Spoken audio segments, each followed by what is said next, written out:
Bonjour à tous, comment ça va ce soir? Pardon, j'ai la pêche, c'est n'importe quoi. En vrai j'ai la pêche parce que j'ai posé des jours de congé et du coup là on est mercredi et je suis en week-end. Donc je sais que j'ai du temps pour faire plein de trucs. J'ai beaucoup de choses à faire pour le blog, mais du coup en sachant que j'ai le temps, en fait ça devient plus de l'amusement que quand vraiment je dois rentrer tous les trucs que j'ai à faire dans peu de temps. Excusez-moi, pardon mademoiselle. Mais voilà, donc du coup j'ai la pêche.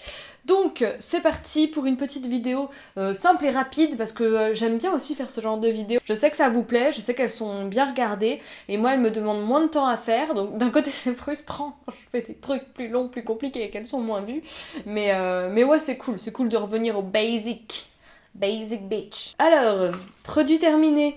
Il s'agit, mais c'est pas moi qui les ai terminés, il s'agit de petits cotons-tiges. En fait, moi je suis à l'auriculi depuis des années, donc je n'ai plus retouché un coton-tige, sauf cas d'extrême urgence, type problème d'eyeliner ou autre, même si j'essaye au max de corriger ça avec mes lingettes démaquillantes, la Mazuna, mais il y a des fois où j'ai pas eu le choix, parce que c'était vraiment trop compliqué.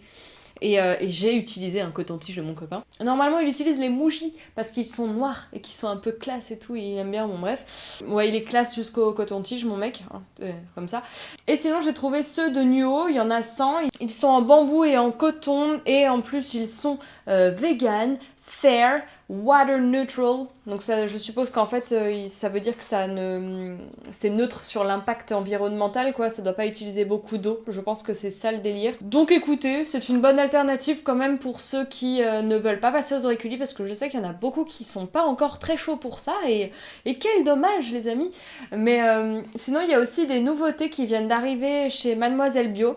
Ce sont c'est en petite oreille de lapin, en plus c'est un peu rigolo, donc je pense que ça peut être pas mal pour les enfants aussi. Et c'est une petite... alors c'est pas une vis, mais en gros c'est un truc en silicone et tu le fous dans l'oreille et en fait quand tu tournes, et ça récupère bien le cérumen et je pense que c'est peut-être moins désagréable que l'auriculi. Parce que certains n'aiment pas l'auriculi parce que ça leur fait mal à leurs petites oreilles. Ils sont sensibles ces petits êtres. 3, l'auriculi qui est pas forcément celui en bois de la Mazuna, ça peut aussi être certains qui sont en inox comme une petite cuillère en inox. Bon voilà. Je vous mettrai des liens dans la barre d'infos si vous êtes intéressés et on a déjà fait 2 minutes sur le premier produit, on est ravis. Deuxième produit que j'ai terminé et ça fait ce truc là, mais je pense que vous pouvez remonter mon blog, c'est un des premiers trucs dont j'ai parlé sur mon blog limite. C'est un après-shampoing jojoba et guimauve du Dr Oshka. Je me souviens, c'était au début de mon blog, je rêvais de tester ce produit, j'avais des vues de ouf parce que pour moi la guimauve était vraiment super pour les cheveux, ce qui est vrai, ce qui est le cas.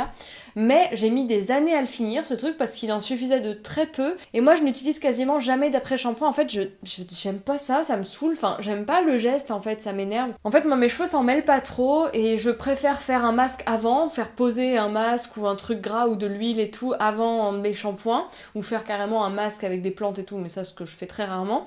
Mais le geste de l'après-shampoing ça me saoule parce que déjà je laisse poser mon shampoing pendant que je me lave et ensuite je fais quoi pendant que je laisse poser mon après-shampoing quoi, enfin voilà, je me fais chier, j'ai froid, je trouve que ça change pas grand chose et donc voilà, je rachèterai pas d'après shampoing, j'en ai pas besoin, je l'achète juste pour faire des masques style des nez gloss ou des nez neutres etc.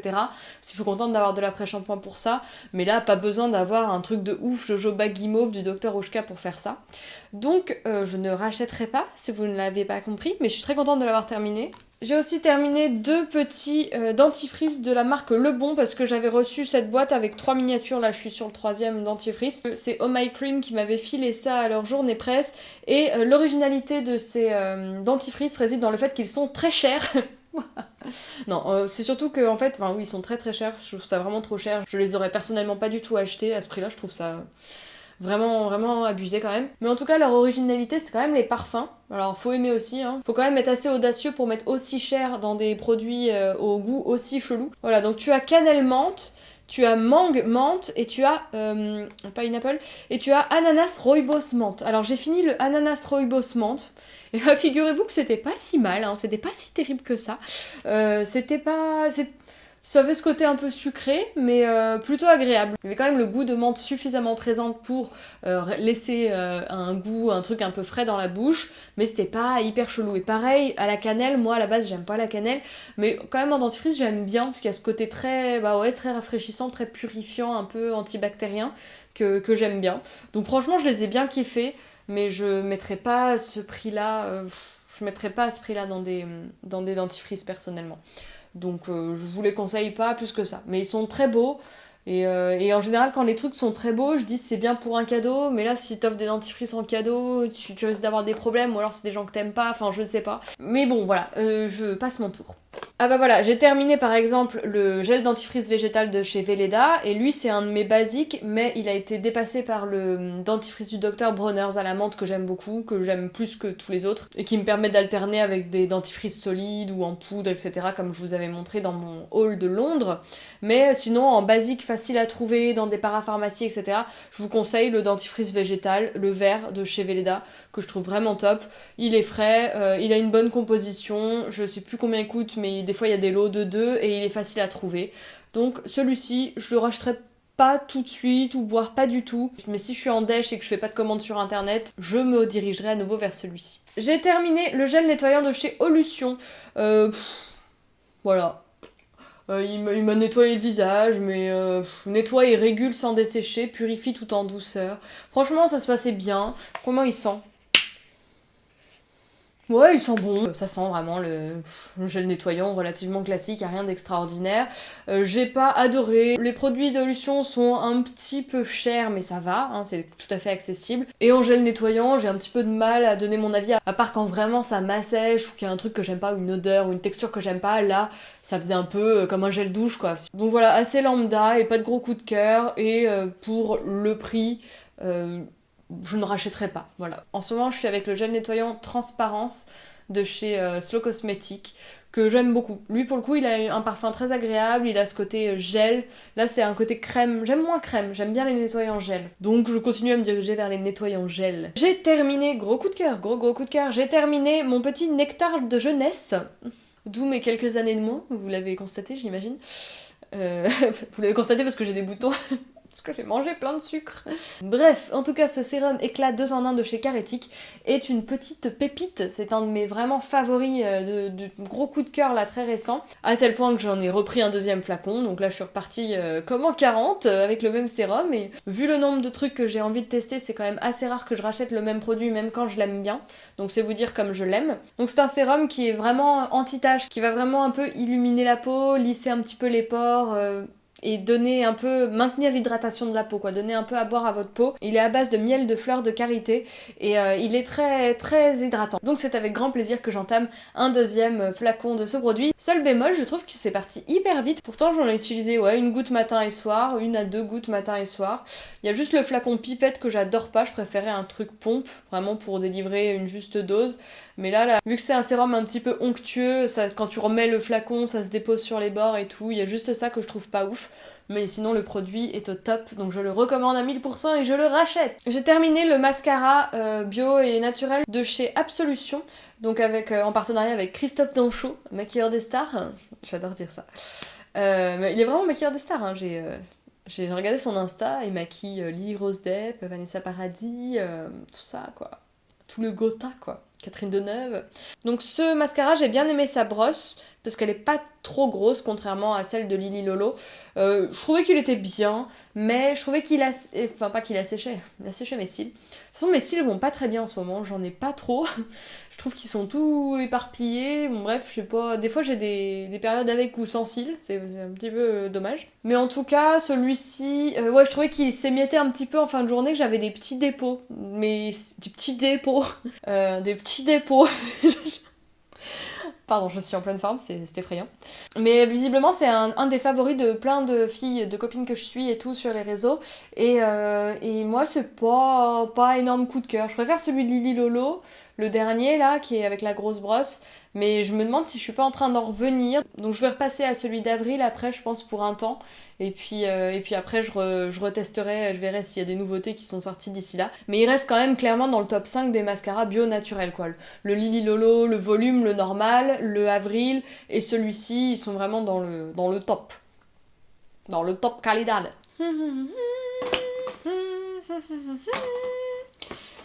J'ai terminé mon petit vinaigre d'ortie qui pue. J'ai terminé et c'était ma lotion en fait pendant un moment. Donc comme d'habitude, artiste de nature, excellent produit, mais odeur surprenante, dirons-nous. Donc là, il s'agit d'un vinaigre d'ortie, donc ça sent le vinaigre. Donc donc ça pue, clairement. Ça sent un peu l'eau de Cologne et mélangé à du vinaigre, tu vois le délire. Donc ce qui est cool avec le vinaigre, c'est que c'est nettoyant, purifiant, que ça va rééquilibrer le pH de ta peau, et c'est super bien pour resserrer les pores de ta peau, pour éviter l'apparition d'imperfections. Il y a aussi ce côté hydratant, nourrissant, parce qu'il y a de la glycérine dedans, donc ça c'est top. Mais il y a aussi un petit peu d'huile de sésame dans ce flacon. Donc franchement c'est un produit que j'ai beaucoup aimé, et pour le moment j'ai plein d'eau florale, d'eau de rose, de machin et tout à finir un peu plus lambda, donc ça m'amuse moins que ça. Donc faut que je finisse ces trucs là avant de recommander d'autres lotions, mais en tout cas je vais la racheter celle-là. Je la kiffe vraiment et j'aime bien l'utiliser pendant un temps et repasser à d'autres avec des parfums peut-être un petit peu plus légers, histoire que mon copain ne s'en aille pas en courant à chaque fois que je l'utilise. Mais en tout cas je l'aime beaucoup cette lotion et c'est sûr je la rachèterai. Je vais la racheter dès que j'aurai écoulé mon stock d'eau florale et de lotion un petit peu plus lambda comme je vous disais. Mais je l'aime beaucoup. J'enchaîne avec un truc pas naturel du tout. Bouh, mon dieu, t'es une fausse blogueuse green. Je reçois de temps en temps du service de presse les produits de la marque de maquillage Kat Von D, qui est donc une ancienne tatoueuse, enfin une tatoueuse, et qui a lancé sa marque de maquillage pas bio du tout, mais vegan et cruelty free, c'est déjà ça.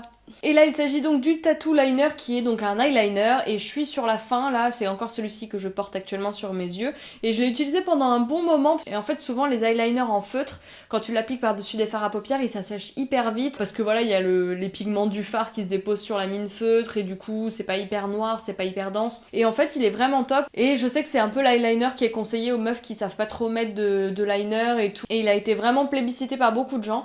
Ah ouais j'avais pas vu en plus il est waterproof donc mais il se démaquille quand même très bien. Donc franchement il est super bien et voilà c'est une des rares fois où je vais vous mettre un petit lien Sephora dans la barre d'infos. Je crois que j'ai jamais mis de lien vers Sephora sur ma chaîne YouTube mais bon je me sens un petit peu comme une vraie youtubeuse beauté.